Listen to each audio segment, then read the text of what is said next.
on Todd Blanche, Senator John Cornyn of Texas has been hesitant to back the confirmation. Seems to be some sort of deal that he's talking about. What is your reaction to his hesitancy? Well, all I can say is Todd Blanche is outstanding, and I thought it was pretty routine because he's so good. He just wouldn't find a better person. So I don't know. Maybe John Cornyn's upset with me because I didn't endorse him. I don't know what it is, but I haven't heard that there's a problem. I heard he's going through quite nicely. And do you think Senate Majority Leader John Thune, after the comments you heard regarding Save America and some other stuff, do you think he's still the man for the job? Well, we're going to find out, and I'll let you know. Mr.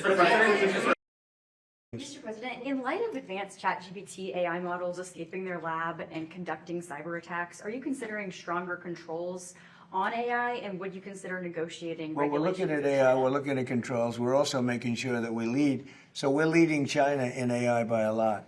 China has virtually no controls. It's freewheeling a little bit. So we have to be careful in both ways. We don't want to restrict them where all of a sudden we come in second to China.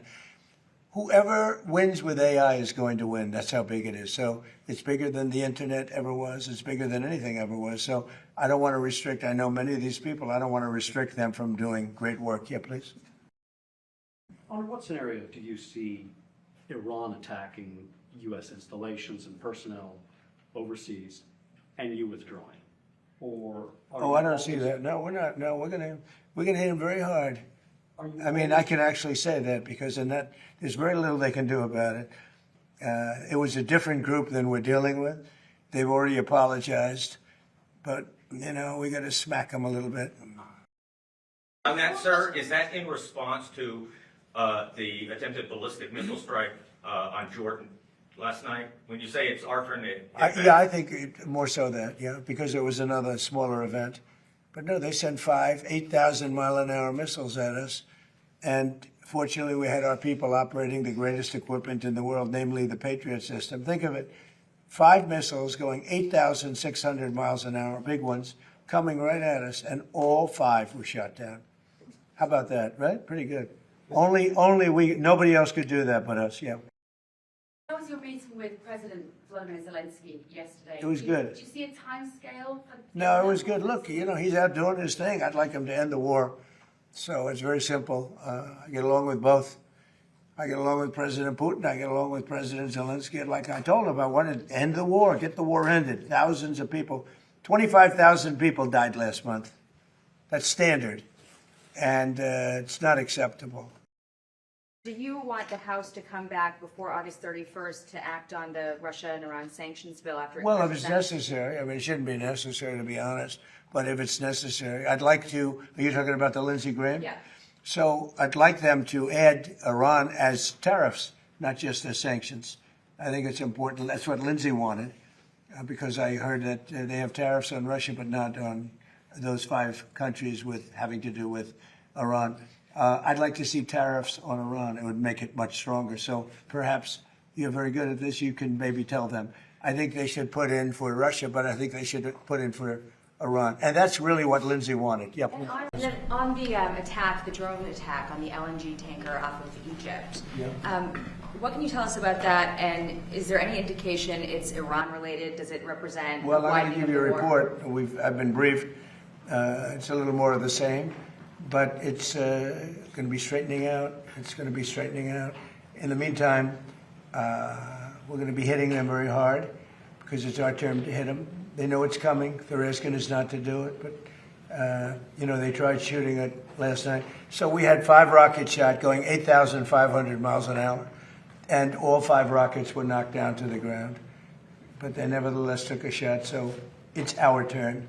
And we'll see if we get there with an agreement at some point, but we're going to hit them very hard. Thank you. Dr. Fauci invoked the Fifth Amendment more than 100 times today. Yeah, Senator Rand Paul said he's going to hold a vote on holding him in contempt of Congress. Do you think Dr. Fauci should face repercussions for this? Well, I watched the whole thing today, but more importantly, I was a part of the whole Fauci. I inherited Fauci. He was here from the 1980s, so I had him for a period of time. And I disagreed with him on a lot. I would have had to close down the whole country if I listened to him. I went the Federalist way, which is basically let the governors decide. And generally speaking, the Republican governors did very well. The Democrat governors did not very well. but Fauci wanted to have nobody wearing masks, if you remember, and then everybody had to wear 5 masks, as many masks as you could get. I mean, made a lot of mistakes, and he wasn't a big factor for me. He was a very big factor for Biden. And if you remember, even though we were prime time in terms of that whole disaster of COVID, far people died fewer in the Trump administration than in the Biden administration. We ran it well. Operation Warp Speed was talked about as being one of the great success stories anywhere in the world, actually. And we did a good job. But many more people died under Biden than died in the Trump administration from COVID. COVID was a disaster, but Fauci did not help. You've had a couple of weeks to get to know our new Prime Minister. Have you spoken to him much, and do you think he is the man to lead us to excellency? Well, he did say one very good thing. He said he's going to open up North Sea oil. If he does that, you're going to be a wealthy country, if he does it reasonably.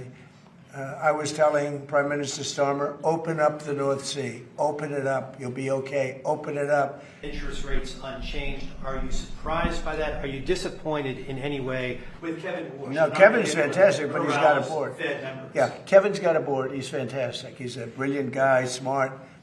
I know he'd love to see lower interest rates, but he's got a board, and it's a political board, and they want to keep rates up. But we fight through rates. We have the strongest investment ever made in a country, of any country.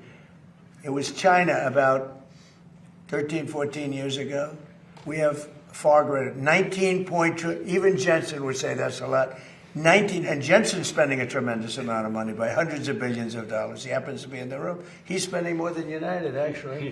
Well, he's spending 10 billion, but Jensen's spending hundreds of billions, right? I don't know. That's not a bad business idea. But no, we have 19.2 trillion. So it's the biggest number ever spent in any country by far, and that's over a period of 1 year. As an example, as you know, the Biden administration for 4 years did much less than 1 trillion. We're doing 19.2 trillion in 1 year. And that's over a period of 1 year. As an example, as you know, the Biden administration for 4 years did much less than 1 trillion. If you like this video, then like, share and subscribe to Mirror Now.